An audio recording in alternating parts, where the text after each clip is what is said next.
Everyone, welcome back to my YouTube channel best kitchenette. मैं एनम और आज हम लोग बात करने वाले हैं 2 BHK फर्नीचर के प्लानिंग के बारे में। मोस्ट ऑफ बहुत सारे लोग पूरा प्रोजेक्ट कंप्लीट होने के बाद विजिट करते हैं या फिर शूट करते हैं, तो आपको एक्चुअल में उसकी बिहाइंड स्टोरी और बिहाइंड जो चैलेंज फेस होते हैं उसका आइडिया नहीं लगता। आज का ये वीडियो आप लोगों के लिए बहुत ज़्यादा हेल्पफुल होने वाला है, क्योंकि प्रोजेक्ट स्टार्ट करने से पहले बहुत सारी चीज़ों का ध्यान रखना चाहिए जिसमें आप अपने बहुत सारे नुकसान से बच सकते हैं। इससे पहले कि वीडियो स्टार्ट हो जाए, अगर आपने चैनल को सब्सक्राइब नहीं किया है तो चैनल को सब्सक्राइब कर लीजिए और नोटिफिकेशन की बेल आइकन कॉल पर क्लिक कर लीजिए ताकि मेरी हर आने वाली वीडियो आपको टाइम पर मिले। ज्यादा टाइम ना लेते हुए चलिए शुरू करते हैं अभी ये वीडियो। तो पूरे 2 BHK के जो टूर में मैं बात करने वाली हूँ, तो मैं जैसे जैसे बात करूँगी वैसे वैसे इमेज में एक्चुअल वाली इमेज और 3D वाली दोनों हम ही शेयर करने वाले हैं, जिससे आपके इमेजिनेशन क्लियर होते जाएंगे। सबसे पहले हम लिविंग से इंट्रेंस करेंगे। तो इंट्रेंस में आपको पता है कि सबसे पहले बेसिक अगर पूरा एम्प्टी रूम है तो आप अपने रिक्वायरमेंट क्लियर कर लीजिए कि आपको आपके घर में क्या क्या चाहिए, क्या क्या नेसेसरी है।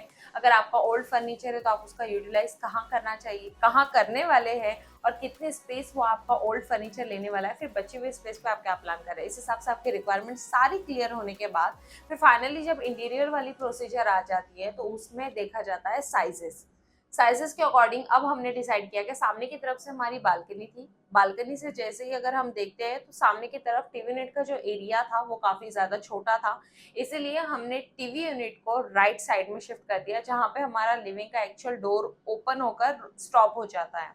उस वाली वॉल पे हमने 7x7 का पूरा एक टीवी यूनिट ऑर्गेनाइज किया है, जिसमें ओपन वीज और जो 3D में आपके साथ शेयर कर रही हूँ उसमें आप पूरा क्लियर देख सकते हैं कि क्या क्या हमने उसमें प्लान किया है। उसी के सामने एग्जैक्ट हम बस स्ट्रेट वाला सिटिंग एरिया ले लेंगे।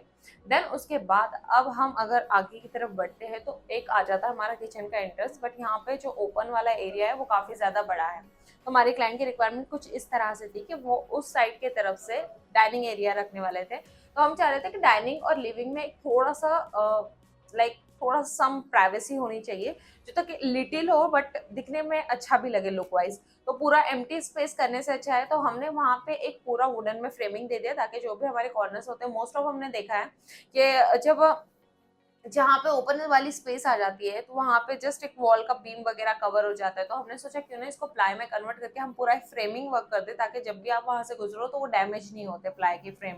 तो हमने प्लाई की फ्रेम विथ पार्टीशन ऑर्गेनाइज कर दिया। पार्टीशन में भी हमने जस्ट एक 20 इंच का पार्टीशन लिया है और हाइट में हमने उसको पिलर से पूरा सीलिंग टच पे ले लिया, जिसमें हमने CNC की डिजाइन और लोअर्स एक्चुअल में, और नीचे एक 8 इंच की डीप में जस्ट बॉक्स दे दिया, ताकि जो भी नेसेसरी आइटम आपको वहां पर हाइड करके छुपाने हैं तो आप वहां पर ऑर्गेनाइज कर सकते हैं। अब दूसरी बात अगर मैं ये कहूँ तो इस पूरे ही फर्नीचर के अंदर बहुत सारे बीम्स पिलर्स हमें बहुत ज्यादा फेस हुए। तो जब भी हम डिजाइनिंग प्रोसेस करने जा रहे थे तो बहुत ज्यादा मिसमैच और बहुत ज्यादा डिस्टर्बेंस हो रहा था फर्नीचर डिलीवर करने में, क्योंकि अगर हम रेडीमेड में जाएंगे तो एक्चुअली बहुत ज्यादा खटकी हमें फेस हो रही थी। तो फाइनली ये डिसाइड हो गया कि होममेड के साथ ही जाना पड़ेगा, क्योंकि बीम और जितनी खटकियां फेस हो रही थी वो सिर्फ होममेड प्रोसीजर में ही कवर की जा सकती है। टीवी नेट में हमें दोनों दो साइड पे 2-2 इंच की डायरेक्टली खटकी फेस हुई, जिसमें अगर थोड़ा सा मिसबैलेंस हो रहा था तो वो हमने खटकी के अंदर पूरा ऑर्गेनाइज कर दिया। ठीक उसी हिसाब से सोफे के एरिया में भी खटकी आ रही है, तो सोफा जैसे ही हम सिटिंग में बैठा रहे हैं तो बैक साइड पे डायरेक्टली 3 से 4 इंच का गैप आ रहा है, जो कि ऑब्वियसली अगर कंटिन्यू ओपन रहेगा तो वहाँ पीछे बहुत ज्यादा डस्ट जमा हो जाएगी, जिसमें एक घर में लेडीज बार बार उसे मूव करके क्लीन करना बोले तो नॉट पॉसिबल। तो यहाँ पर भी हमने पूरा वो कवर करने का प्लान कर लिया है। अब जो आप पिलर देख रहे हैं, तो जो जहाँ पे पार्टीशन बन रहा है वहां पे भी पिलर की खटकियां आगे पीछे और फिर आगे, तो काफी ज्यादा मिसबैलेंस हो रहा था वहां पे। तो होममेड के प्रोसीजर में जो हमने फ्रेमिंग वर्क किया है, इसमें ही पॉसिबल होता है कि वो सारी खटकियों को हमने सेम एक साइज में कंटिन्यू क्लियर कर दिया। अब ये वाली चीज यहीं पे खत्म होती है। फिर उसके जो हमने पार्टीशन खड़ा किया उसके पीछे डाइनिंग एरिया पूरा क्लियर हो जाता है। फिर हमने देखा, क्लाइंट की नीड समझी और क्लाइंट में एक्चुअली फैमिली मेंबर्स कितने, उस हिसाब से जस्ट एक एल शेप के नीचे में हम सिर्फ ट्रॉलीज और पार्टीशंस के हिसाब से ऑर्गेनाइज कर रहे हैं पूरा सिस्टम, क्योंकि क्लाइंट का जितना मटेरियल है उन्हें उतना ही नेसेसरी फर्नीचर था, इसीलिए हमने इस प्रोजेक्ट में कैबिनेट्स और लॉफ्ट नहीं रखे हैं। जब क्लाइंट का बजट अलाउ करेगा, जब उनके नीड लगेगी तब वो लेंगे उसमें। पूरा किचन क्लियर होने के बाद अब हम बेडरूम की तरफ चल रहे हैं। एग्जैक्ट कॉमन वॉशरूम के सामने एक बेडरूम आ जाता है। उस बेडरूम में अगर हम विजिट करें तो आप देख रहे हैं कि डोर हमारा राइट साइड में ओपन हो जाता है। देन फिर लेफ्ट साइड में एक वॉल हमें प्लेन मिल जाती है, सामने की तरफ एक विंडो मिल जाती है।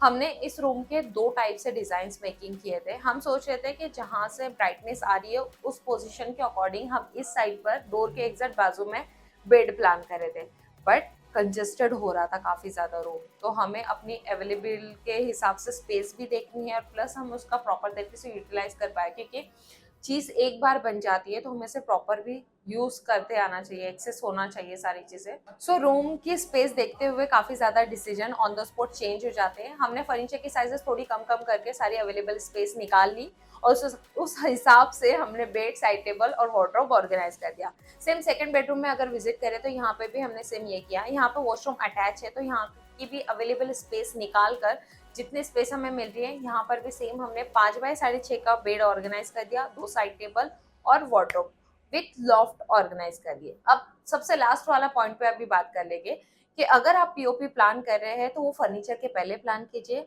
या तो फिर फर्नीचर के बाद प्लान कीजिए।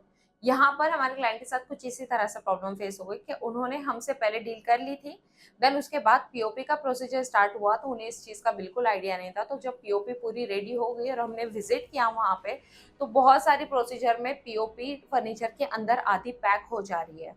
तो मैं चाहती हूँ कि आप पहले 3D प्लान के साथ जाइए, देन उसके बाद पूरे फर्नीचर का प्लानिंग कीजिए। इसमें एक हेल्प वाला पॉइंट और हो जाता है कि अगर आप पूरा इंटीरियर प्लान कर ही रहे हैं तो किसी एक पर्सन से प्लान कीजिए जो आपको पूरा, क्योंकि वो आपका फ्यूचर प्लानिंग जानता है कि वहाँ पर फर्नीचर भी आने वाला है, लाइट पॉइंट्स भी आने वाले हैं, तो आपको सारी चीज़ों में क्लियर रखेगा।